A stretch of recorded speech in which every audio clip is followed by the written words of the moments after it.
Came down from Minneapolis. Nice part about a road trip is you get time to yourself, you get time to think a little bit. I came up with an app while I was driving down here. I'll tell you about it. Let's say you're driving along in the left lane, and a car passes you on the right-hand side. That's when the app turns on. Doesn't do anything else, just turns on. You keep on going in the left lane, and another car passes you. That's where the app very safely takes over control of your vehicle, moves you over into the right-hand lane, and then punches you in the back of the head because you don't get subtle hints.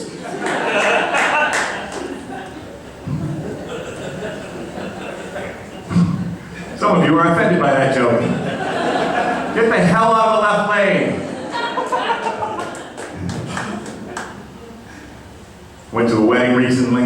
It was awesome. And it's cross, right? A wedding cross. It was in two pieces, and it was designed to be put together at the end of the ceremony. One piece representing the husband, one piece representing the wife. And it showed the union of these two lives coming together. The outside of the cross was the husband. It was in the shape of a cross. The inside of the cross represented the wife, also in the shape of a cross, but it was a series of loops and swirls and switchbacks. Again, in the shape of a cross. I'll say that again. The outside of the cross representing the husband. It was very clear, easy to understand what it was. Very, very understandable. The inside of the cross representing the wife. It was batshit crazy.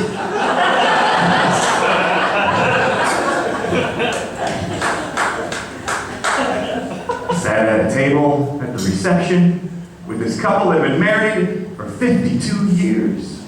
52 years! It was glorious! They were just adorable, these two people. The little old lady looks at me, and she says, you know, we've been married so long, I finish his sentences. I said, ma'am, I believe that's called interrupting. You should shut the hell up once in a while. Great-grandpa fist bumped me. Oh wait, that joke was funnier than you're giving me.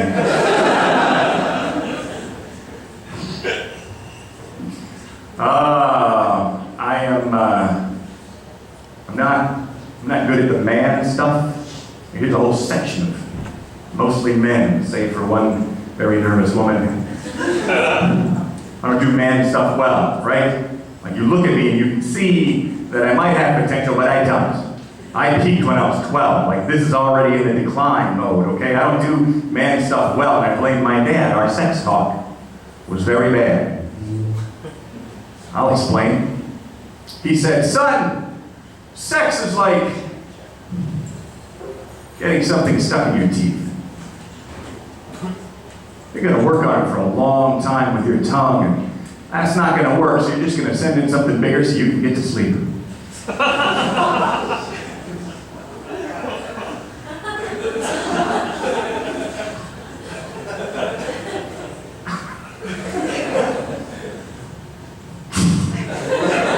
That joke is funny because all the guys are like, what does he mean tongue?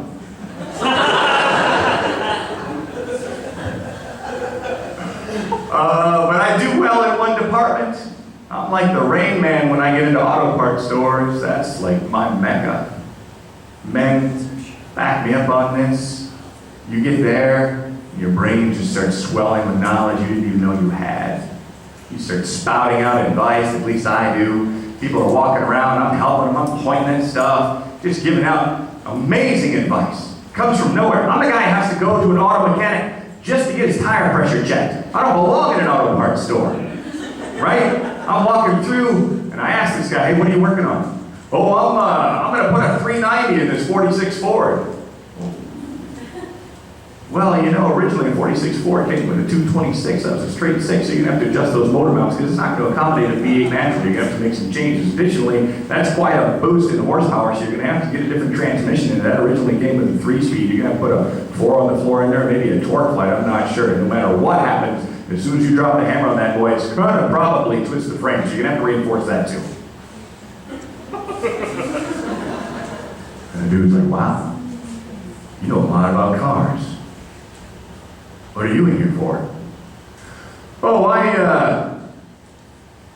accidentally put oil in the radiator again.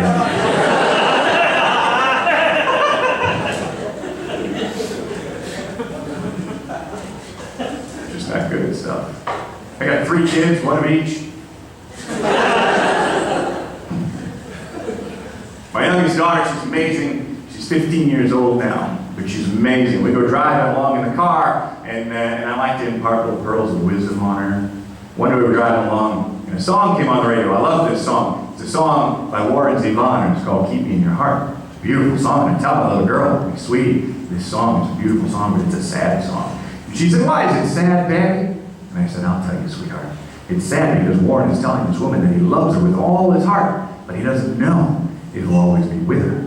So he's asking her to always remember her. He's telling her, I don't know what tomorrow holds. I don't know where I'll be, but please remember me. If I'm ever not with you, you have only to imagine me, and I'll be right by your side. You are the fabric of my life, the air in my lungs. I am begging you, keep me in your heart. Never, never forget me. And my little girl looks at me and she goes, Daddy, that is sad. Does she suffer from memory loss? And I said, no, sweetie.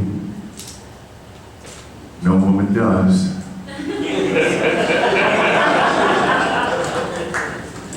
Well, that gets me a half of an applause break. Thank you, sir. That's funny, but only enough for me to clap twice. It's amazing. Kids are amazing. They're stunning. My oldest daughter got busted in high school. She has just recently flunked out of college, so she's moved along nicely. She got busted in high school smoking pot 3 times. Now, the high school she goes to, they have a policy. You get busted for the 2nd time, they suspend you for 3 days and send you to a pot awareness seminar. My daughter got busted 3 times at this high school, so they suspended her and sent her to a pot awareness seminar. I will say that again. My daughter got busted 3 times, and they sent her to a pot awareness seminar. She knows about the pot! You'll hit the horses out of the barn on that. Turned out to be okay, though. She just had to sit through a marathon session of Scooby-Doo cartoons, so...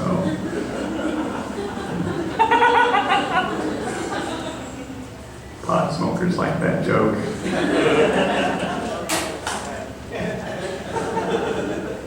It's funny, I have a musician friend, and I asked him the other day, I'm like, dude, what's your favorite song? You've got so many songs in your catalog. What's your favorite song? And he looks at me and goes, Ron, I can't pick my favorite song. That's like, I don't know, picking your favorite kid. Now, as a parent, I'm offended by that. Come on, man. Of course I have a favorite kid. It's not one of mine, but I have a favorite kid.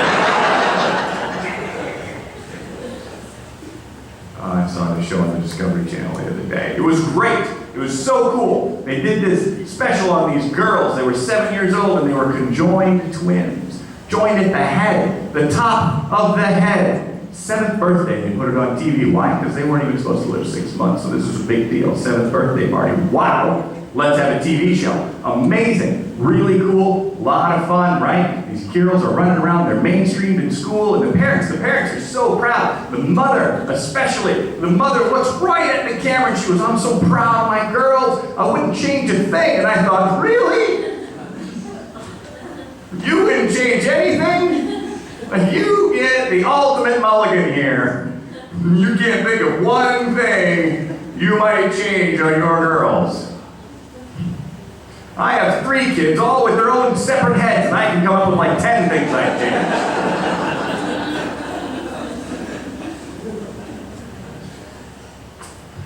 Are they here? You guys were really tentative with that laughter.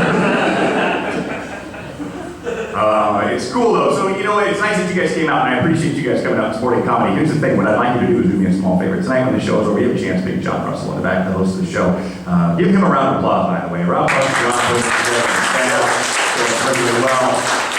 You have an opportunity to talk to them and talk about, tell them how much fun you had, how much you enjoyed the show. And normally there are comment cards on the table. If there aren't comment cards, you can go up and tell John directly. And I've been in shows where they have comment cards, and I would like to take a minute to read a couple of the comment cards from an actual show to you. And just in case you're curious, come back and see me after the show, and you'll see that these are not props, these are actual comment cards. And I will walk you through them. First one says, Ron was great, very funny, I love the show. Second one says, Lamprecht, that's me, was funny, awesome show. Third one says, Ron was amazing, I love the show. Fourth one says, Ron, where did your dog get her weed?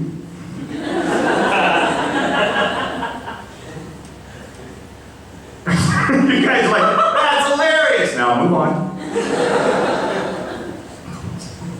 All right, it's not going to get a lot better than that, so you're going to want to let your laughter roll and carry into your next moment. As I mentioned, I have 3 kids. They're all awesome. My oldest daughter, she was a bit of a challenge. By applause, let me just hear from the women in the audience tonight. You can just applaud for me, please. Just the women.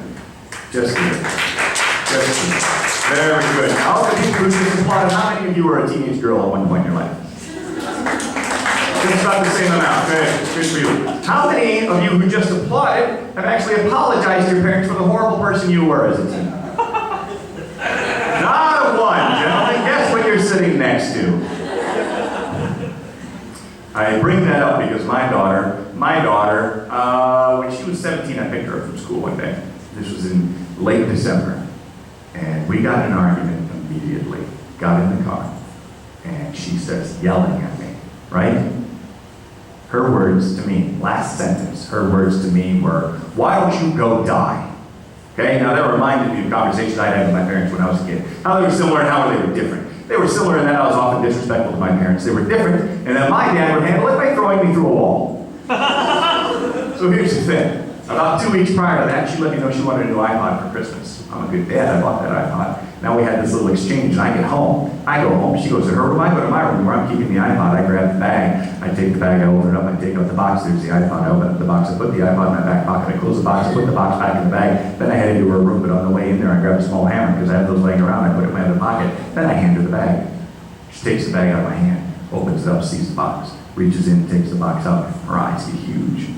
She says, "Oh my God, Dad, I can't believe you got me an iPod, that's awesome!" "I love you so much, Daddy, I love you so much." Then I took that box out of her hand, and I put it on her nightstand. Then I grabbed that small hammer out of my back pocket, and I smashed the shit out of that box! Now, it was at that point she invited me to go ahead and die again. Then I reached in my back pocket, and I produced the iPod that I had hidden. And tears started streaming down her face. And she said, "Oh, Daddy, I forgot. You're a comedian." "You're so funny, Daddy. That's the funniest joke I've ever seen." Then I took that iPod and I threw it in the toilet, sir. I call that winning. Oh, that story is not true. She's a horrible kid. I'd never buy her an iPod.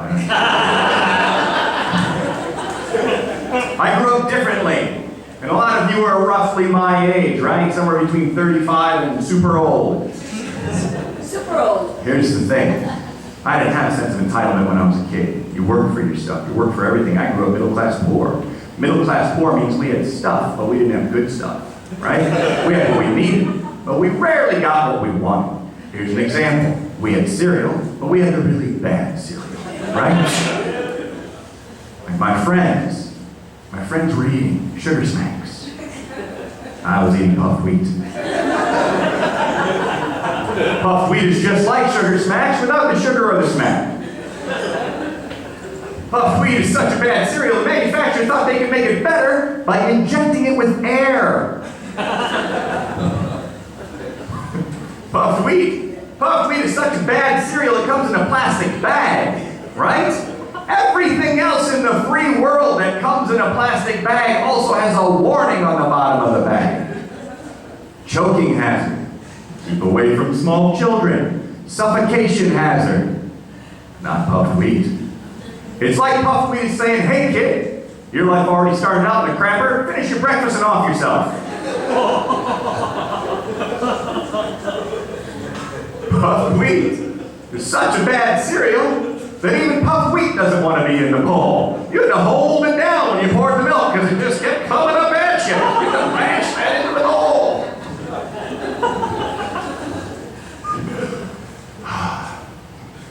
If things were good, we would have Kix. Remember Kix cereal? Remember what it said on the box?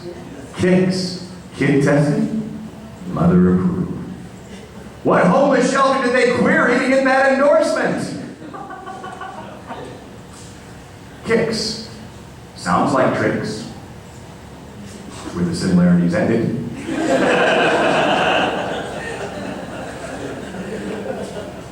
Tricks turned your milk into a delicious rainbow smoothie.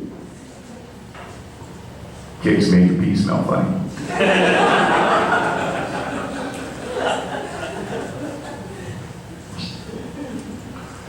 You guys doing okay?